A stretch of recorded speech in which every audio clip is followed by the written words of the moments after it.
Right now, in classrooms all over the world, children are being diagnosed, not because something is wrong with them, but because they're acting like children. A child cries when they're frustrated. Diagnosis: a child can't sit still. Diagnosis: a child gets bored in class, zones out, loses focus. Diagnosis: and almost no one is stopping to ask the most uncomfortable question of all. What if the problem isn't the child? What if the problem is that we no longer understand childhood? Welcome to Kind and Clear Parenting. Join us for gentle parenting and real-life insights to raise your kids with calm and confidence. Don't forget to subscribe for new videos every week.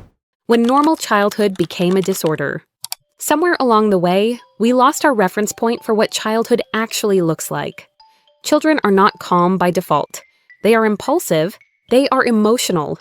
They move constantly. They react intensely. They struggle with frustration. They resist limits. They don't regulate their impulses well. That is not a failure of development. That is development.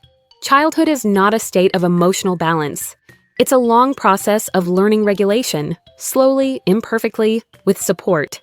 But today, many adults interpret normal developmental behavior through an adult lens. We expect emotional control, sustained attention, patience, compliance, and flexibility from brains that are still under construction. So when a child behaves like a child, when they melt down, argue, cry, resist, or lose focus, we don't see development in progress. We see a problem to be solved. Parents begin to ask, "What's wrong with my child?" instead of asking, "What skills is my child still learning?" This shift is subtle, but it's dangerous. Because when adults stop seeing behavior as communication and development, they start seeing it as pathology. And once behavior is framed as pathology, the child becomes the problem. Instead of the environment, the expectations, or the support system, we didn't suddenly get more broken children. We got less tolerance for childhood. Why schools and screens create ADHD-like symptoms. Now let's talk about context. Because no child develops in isolation. Children don't develop in a vacuum, and behavior never exists without an environment shaping it. When you look closely, most of the behaviors that trigger concern don't appear everywhere. They appear in very specific settings, most often at school.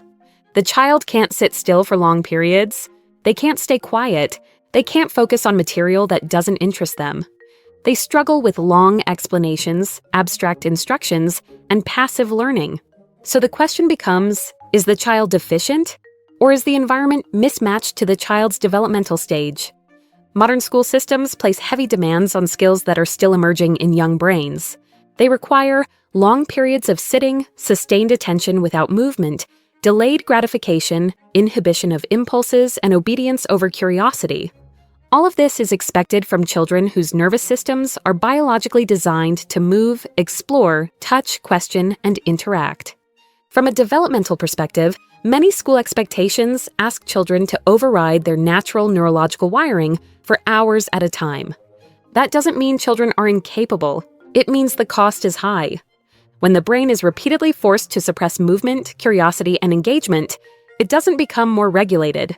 It becomes fatigued. And fatigue often looks like inattention, impulsivity, irritability, or restlessness. Then we add screens. Excessive screen exposure has a powerful impact on developing brains, especially in early and middle childhood. Screens don't just entertain, they train the nervous system. They condition the brain to expect constant novelty, rapid reward, high levels of stimulation, and immediate feedback. Over time, this reduces frustration tolerance. It increases emotional reactivity. It makes low-stimulation environments, like classrooms, feel unbearable. So when screens are removed, children often appear restless, irritable, impulsive, emotionally explosive, and unable to focus on slower, less stimulating tasks. And these behaviors look almost identical to ADHD. But here's the key distinction that often gets missed. A child who is dysregulated by their environment can re-regulate when that environment changes. A child with a true neurodevelopmental disorder cannot. A child may appear calm, focused, and compliant while on a screen. But that calm is not regulation. It's neurological capture. The screen is doing the regulating for the child. When the stimulation is removed, the nervous system rebounds. That rebound isn't pathology. It's not evidence of a disorder. It's a nervous system struggling to recalibrate after overstimulation. This is why many children seem fine at home, on devices, but dysregulated everywhere else. The behavior isn't coming from a broken brain. It's coming from a brain adapting to an environment it wasn't designed for. When a developing brain is placed in an environment it can't adapt to, the brain adapts with symptoms. And instead of adjusting the environment, instead of questioning the demands, the screens, the structure, we label the child, the diagnosis that relieves adults, not children. This is the part that's hardest to talk about, because it's uncomfortable. A diagnosis often brings relief, but not primarily to the child, to the adult, because a diagnosis explains behavior without demanding change. It's not the screens. It's not the lack of limits. It's not the absence. It's not my parenting. It's a disorder. And that explanation feels comforting because it removes responsibility. Medication becomes easier than education. Accommodation becomes easier than engagement. Let's be honest, raising a child is exhausting. Teaching regulation, frustration tolerance, and boundaries takes time, presence, and emotional energy. Medication is faster. And again, this is not about denying real disorders. They exist. They are serious. They require professional care. But today, diagnoses are often handed out before the environment is ever examined. Sometimes by professionals who should know better, sometimes even by educators. And parents, overwhelmed, tired, and afraid, accept the label without questioning the context. A diagnosis can explain behavior, but it can also excuse inaction. And when nothing changes at home, no reduction in screens, no increase in presence, no clearer limits, the child doesn't actually get better, they just get labeled. Change the environment before labeling the child. Before labeling a child, there is an ethical step that almost no one takes. Change the environment, not for a day, not as a test, but consistently. Reduce or remove excessive screens. Increase adult presence. Set clear, predictable limits. Create structure, routine, and rhythm. Learn how children's brains actually develop.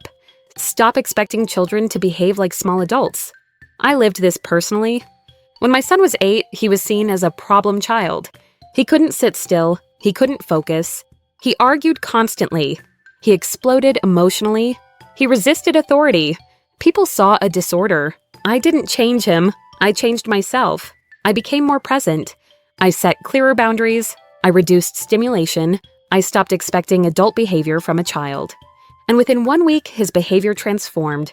No medication, no diagnosis. That doesn't mean disorders don't exist. They do. But real neurodevelopmental disorders do not disappear when parenting improves.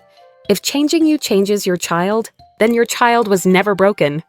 Responsibility without shame. Before doubting your child, doubt the environment. Doubt the system. Doubt the screens. Doubt the expectations. Doubt the absence. Choose the harder path. The path that requires more patience, more presence, more discomfort. Because it asks you to change first. And that path is not easy. But it protects your child from carrying a label they never needed. From believing there is something wrong with them, when what they needed was guidance. Childhood is not a disorder. Children don't need fixing. They need adults willing to lead, to regulate, and to take responsibility. That is not blame. That is power.